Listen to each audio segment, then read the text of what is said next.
Well, Malmesbury Felting Group started in 2013 with a group of like-minded people who had actually met on a felting workshop, and we didn't want to stop felting, so we thought we'll meet and see how it goes, and it's been going ever since. We meet fortnightly on a Monday morning between 10 and 1 in the hub at the town hall. We've developed our skills over the years. We've had some exhibitions in the Bound Gallery, and we just really enjoy it, and we have tutors in so that we learn more skills, and we use different materials, and we just really enjoy a very informal, fun morning. This is foraged wool that I've picked up on a walk, and so I have taken it home. It was fairly grubby to start with, so I've washed it very carefully because to get the lanolin out, and now I'm going to be carding it, if I can, to try and smooth out the fibres. So once I've processed all of this, I shall lift off the fibres gently and try and put them down into layers ready to felt. So I've laid out the original foraged wool, and you can see quite a contrast with the short fibres, and I'm really not sure how this is going to work compared with the longer fibres of the prepared wool that we buy in to make into felt. So I haven't got enough of the cream here, so I'm going to supplement it with some longer fibres, and this time we have to lay them so that they are running in the opposite direction. So the first layer was vertical, and this layer is now going to be horizontal. It helps when the felting process begins to meld the fibres together if they're offset. So I'm going to build up a layer of cream.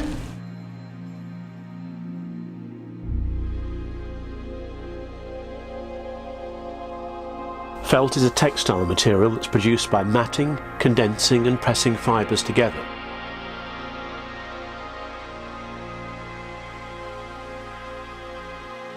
Felt can be made of natural fibres such as wool, or from synthetic fibres.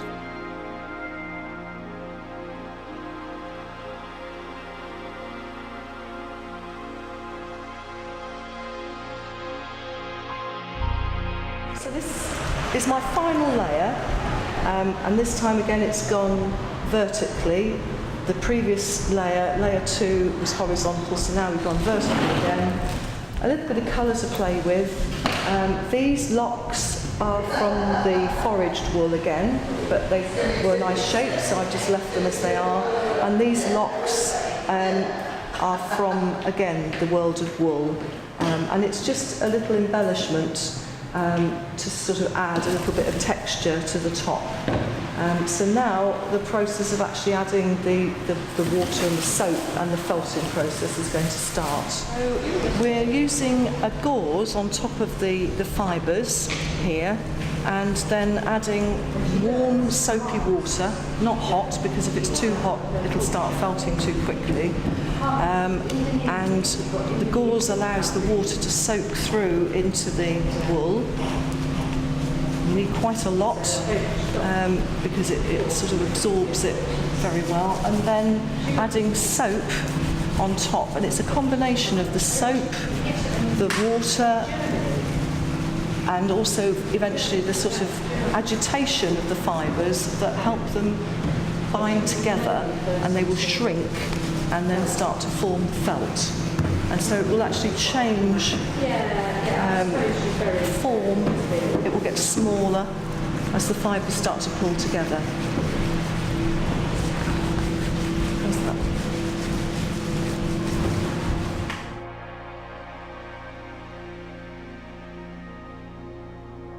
Felt from wool is considered to be the oldest known textile. Many cultures have legends as to the origins of felt making. Sumerian legend claims that the secret of felt making was discovered by Ur-Naman of Lagash. .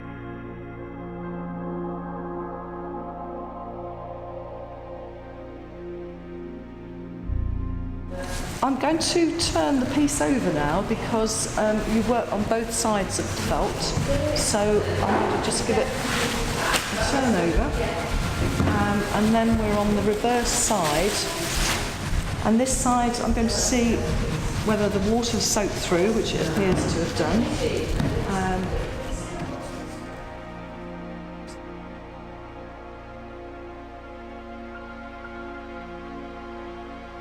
The story of St Clement and St Christopher relates that, while fleeing from persecution, the men packed their sandals with wool to prevent blisters. At the end of their journey, the movement and sweat had turned the wool into felt socks.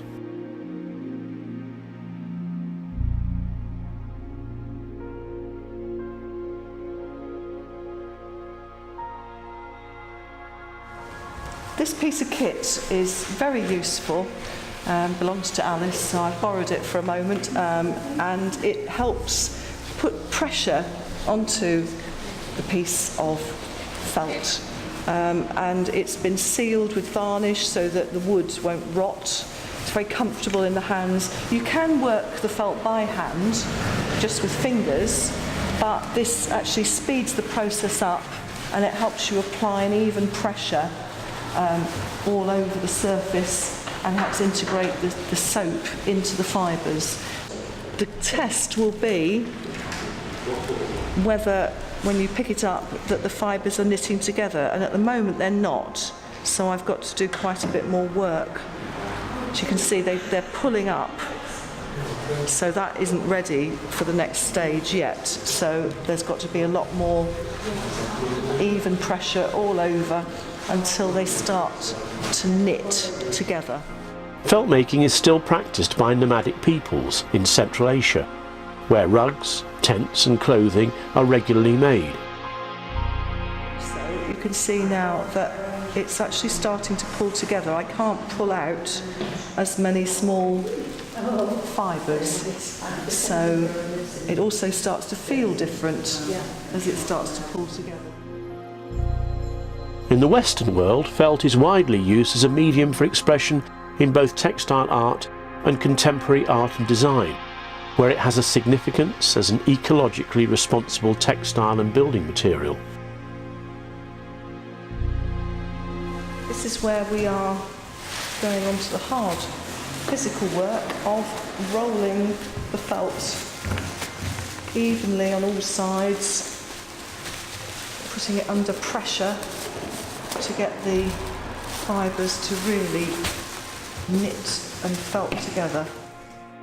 In the wet felting process, hot water is applied to layers of animal hairs to actually get it to work. While repeated agitation and compression cause the fibres to hook together or weave together into a single piece of fabric. Wrapping the properly arranged fibre in a sturdy, textured material, such as bamboo mat or burlap, will speed up the felting process. Only certain types of fibre can be wet felted successfully. Most types of fleece, such as those taken from the alpaca or the merino sheep, can be put through the wet felting process. The Malmesbury Felting Group meets on alternative Monday mornings in the hub at Malmesbury Town Hall. They have their own Facebook page, and more details can be gleaned from Sue Steele on 01666 824 098. Here is a chance to look at the beautiful felting work created by the group for their exhibition, which was held in Malmesbury Town Hall between the 21st of March and the 6th of April 2017.